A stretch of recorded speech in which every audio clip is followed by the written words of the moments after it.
dobar dan dragi prijatelji, evo nas u novom videu. Nakon jako mnogo dugo vremena, ima možda čak mjesec dana od kako nisam vodio ovak jedan video.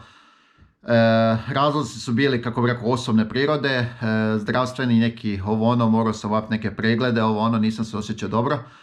Tako da eto, završio sam neke stvari pa ćemo vidjeti u buduće, a vama ću kao svojim pratiteljima i prijateljima, svim poznanicima preporučiti da vodite o svom zdravlju, da se pregledate nekada, jer svi mi većinom odemo znači doktoru kada nešto boli ili nešto od toga, a poželjno bi možda nekad bilo otići ovako kod neki doktora i pregledati neke svoje organe radi sebe samoga. No dobro, evo, danas ne govorimo o tome, ovo je bilo malo kao uvoda nekoga. Mi se vraćamo onome, znači, šta je glavno na ovom kanalu, a to je, znači, da radimo oko automobila. Ja, na ovom automobilu, kako sam ga uzeo, sram da kažem, nisam njemu skoro ništa uradio, stoji u garaži već nekih mjesec dana od kako sam ga uzeo. A vani je nekako hladno, pa tako eto da neće biti nešto vani da radimo. Ali ja sam već na svom story ovom kanalu objavio da imam znači neke dodatke za auto. I to je u biti, naručio sam znači ove kože, znači za oblogu, kako bi rekao, one ručke mjenjača i ručne kočnice. Eto, kao u nekom ovakvom stilu, znači ove M vezovi, tako kako tu, tako i ovdje. I znači uzete sve na eBayu, dođe s ovim okvirom. I to mi je jako dobro, pošto mi je onaj okvir na onom drugome nekako pukao, pa sam to pokušao da popravim. Ali nije to nekako najbolje bilo, pa tako da kako sam odlučio sam kad već idem na neki upgrade, da bude nekako to malo bolje.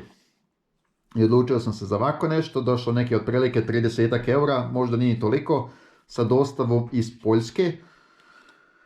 Jedino je mana što na ovome nemam ovog okvira dole, znači koji bi se mogao pričvrstiti dole. Tako da ću morati okvir koji već imam na onome starom unutra u autu, znači odlipiti nekako i prelijepiti na ovaj novi.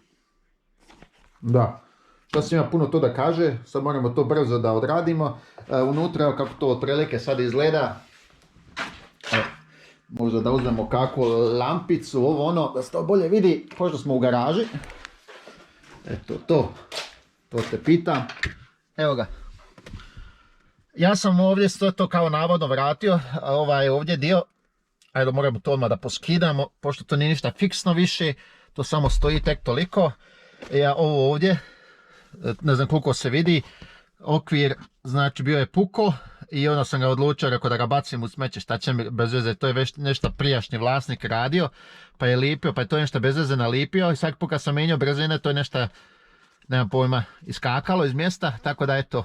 Ali dobro, u svakom slučaju, evo ga, ova koža je tu, tako da jednog dana ako se odlučim da vratim na original, mogu to prelipiti na ovaj okvir što sam dobio uz ovaj novi set.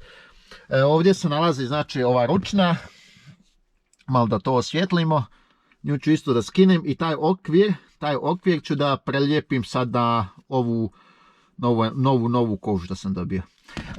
Kako bih rekao, još da kažem kratko kako mi se čini cijeli ovaj materijal, pošto eto mogu da link da ostavim u deskripciji ovoga videa. Materijal mi se čini da je ovo, pa kako bi ona Sky koža. Ovako ne izgleda loše, mislim to nije materijal na kojem će se sjetiti ili koji će se, kako bi rekao, stalno dodirivati ili nešto.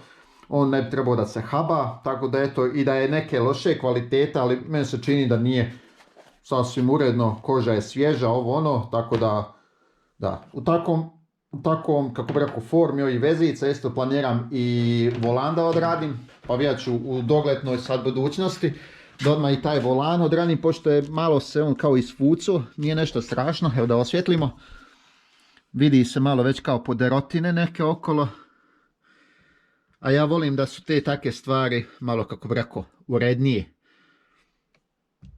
Jer onda auto, barem na pogled, iz vozačeve perspektive izgleda mnogo svježije.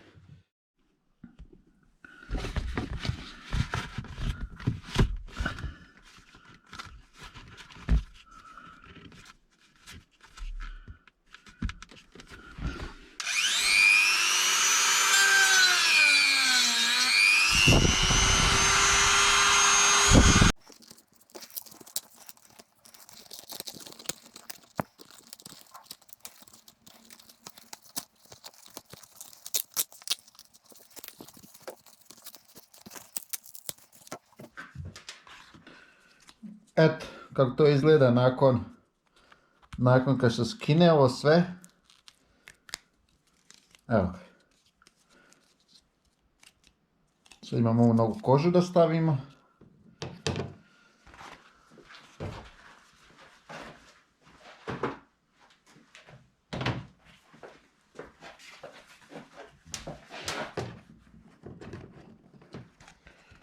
Da vidimo kako to paše. Nadam se da dobro paše.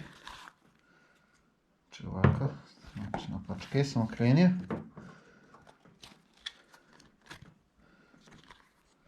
Koliko vidim dobro je. Taman. Baš tako. Znači ovi vezovi u bojama idu naprijed.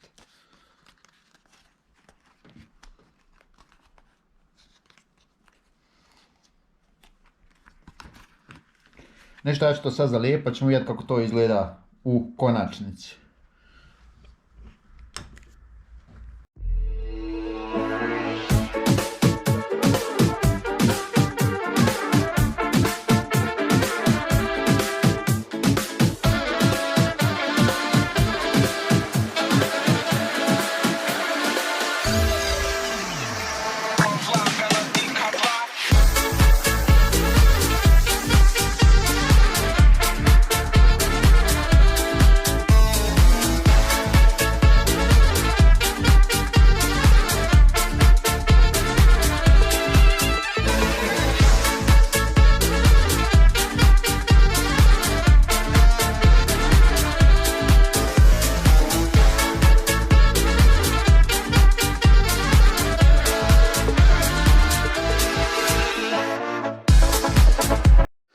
I eto, dragi prijatelji, završili smo, zalijepili smo. Ništa, idemo sad u auto da vidimo kako to izgleda kad postavimo. Brzo trebamo jedno ovako isto. Ništa, idemo.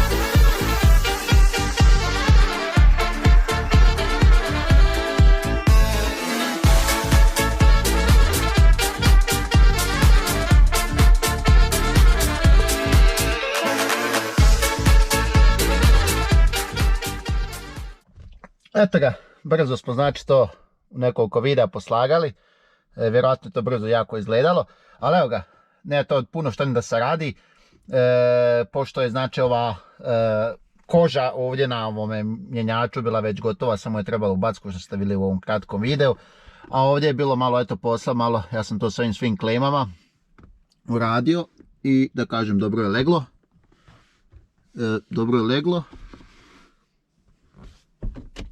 Znači, uvatilo je sa svih strana. Evo, šta da kažem, nije nešto da mi kaže neka sad razlika od onog originalnog, ovi konci su nekako jako, kako bi rekli, mali. Nisu nekih velikih dimenzija, pa se nešto tu previše ne primijete, ali bože moj, dobro, ajde. Da, eto, to je prva nadogradnja na ovome auto, znači krenut ćemo ponovo snimati video, nova godina. Ovo ono, ko što sam rekao, bio sam malo odsutan. Možda primjećujete jednu stvar na ovome ovdje, možda će neke reći, pa što nisam promijenio već u kuglu mjenjača. Možete pisati u komentarima, možda da stavim onu M, pa da završim znači s tim dijelom tu, pa da krenemo onda dalje. Da. To bi eto bilo za danas u ovom videu. Mi se vidimo u nekom idućem videu, ja ću krenuti sad aktivnije malo da snimam. A vi ako vam se svidio video, stisnite jedan like, abonirajte moj kanal, a mi se vidimo u nekom idućem videu. Pozdrav!